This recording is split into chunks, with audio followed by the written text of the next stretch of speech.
You look at us in modern day versus back in the nomadic Plains Indians days. You look at our people, they went up to a high peak, a summit to fast, away from water. They get to get away from the reality, to get in touch with oneself. So when they get up there, I wanted our youth to actually physically feel how it felt to get to the top and that accomplishment of getting to the top.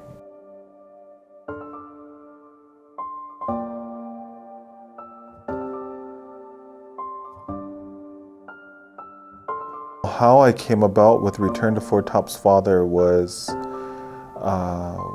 one summer when I was doing archaeology survey, teepee ring mapping with Dr. Laura Schreiber and students from Powell Community College over at the Bighorn Canyon, just east of the Pryor Mountains, in between the two mountain ranges, Pryor and the Bighorn Mountains.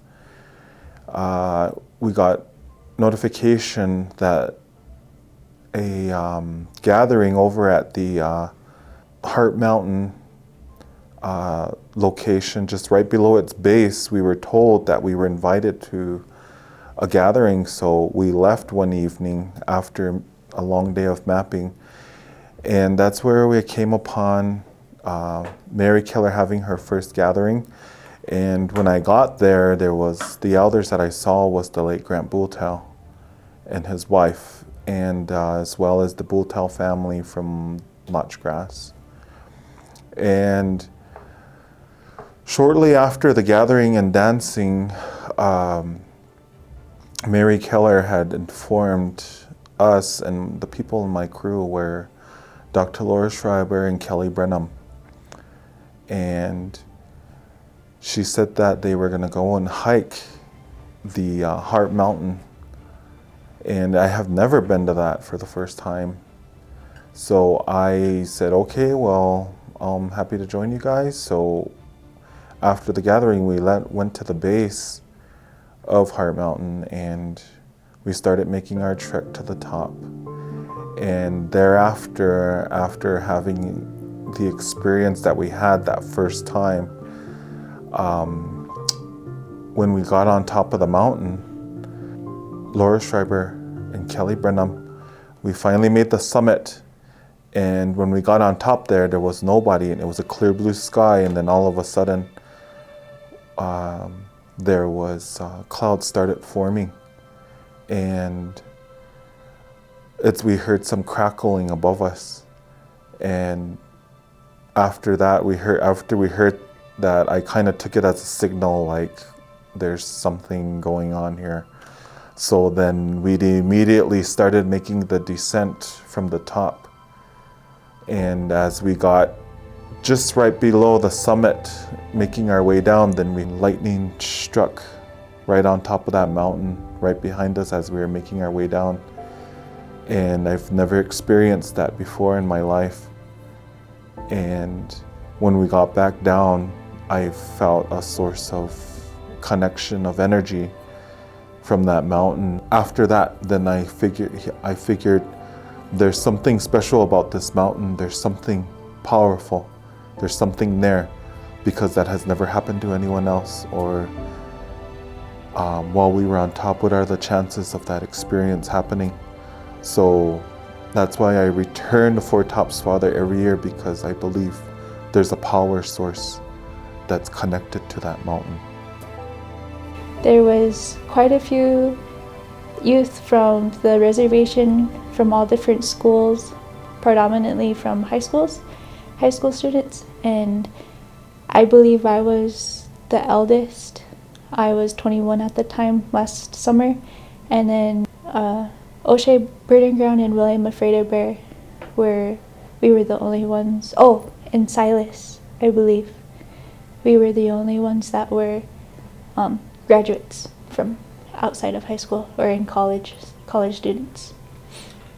Up the mountain, it was really hard, because the only prior training, I guess, that we had was just mentally preparing ourselves rather than physically preparing ourselves, because we were told that it was going to be a 4-mile hike up and a 4-mile hike back. And I've done many hikes before, but nothing to that extent, I guess I could say, because it was a 2,500 feet incline in elevation. And so, but I tried not to psych myself out before by trying to do like too much research on where we were going and just doing it. Because I figured if it's a well-maintained trail, if there's more other people going on that trail throughout the year, I can do it, you know. And if there's younger kids than me in grade school able to go up that trail, I'll be just fine. And especially if my ancestors can do it, I can do it. It was a hot day out, that's for sure. We kind of got started kind of late.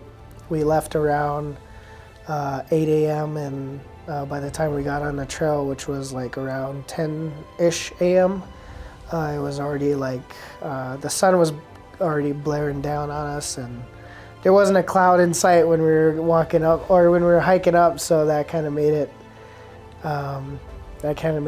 hot and kind of sucked for the first leg to kind of get to the trees, and then it cooled down substantially as you're going up the mountain and as the elevation increased. But overall, that was a pretty good trail, and it was well maintained, which is good to see.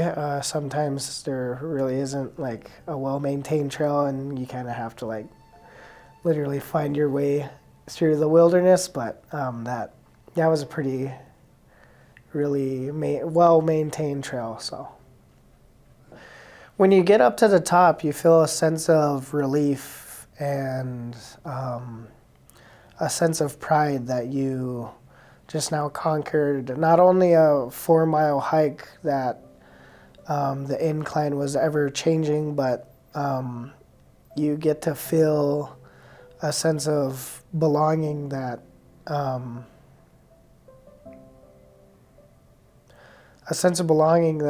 really like you kind of haven't felt before.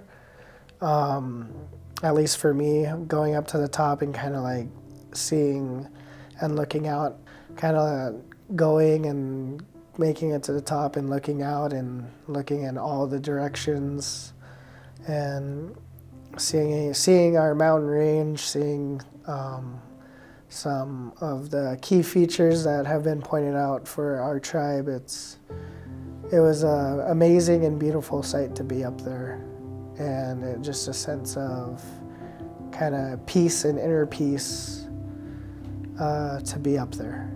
They were really tough people back then.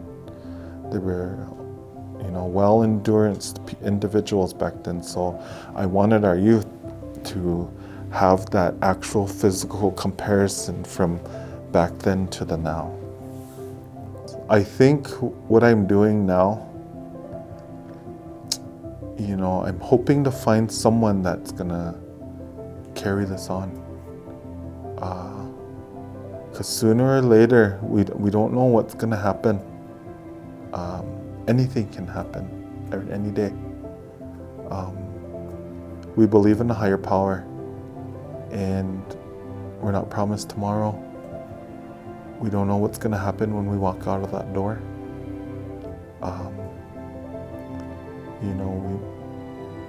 Life as we know it, we don't know when it's gonna end for us. So all I can do is pray and hope for the best, that, maybe one day, out of all the youth that we take, the individuals that we take, that someone, whenever my time comes, it's time for me to head out and leave, that someone can take over what I'm doing, what we're doing collectively, because, this is part of our culture, part of who we are, and I'm really, really happy and glad that we're able to sustain it right now. But if I don't have anybody that's going to carry this on, there's going to be a point in time where I'm not going to be able to make it to the top anymore. You know, there's going to be a point in time where I'm not going to be here. As long as I'm doing this, I'm hoping that one day that my prayers will be answered, that I'm hoping that our younger generation will carry what we're doing and to carry on who we are as Crow people so we can sustain our existence. I would say the message to the younger ones below me is don't give up. Don't stop knowing who you are and always engage in who you are, because one of these days they're gonna look back and they're gonna wish they lived during a time of right now. And I don't want them to have any regrets of being a Crow Indian.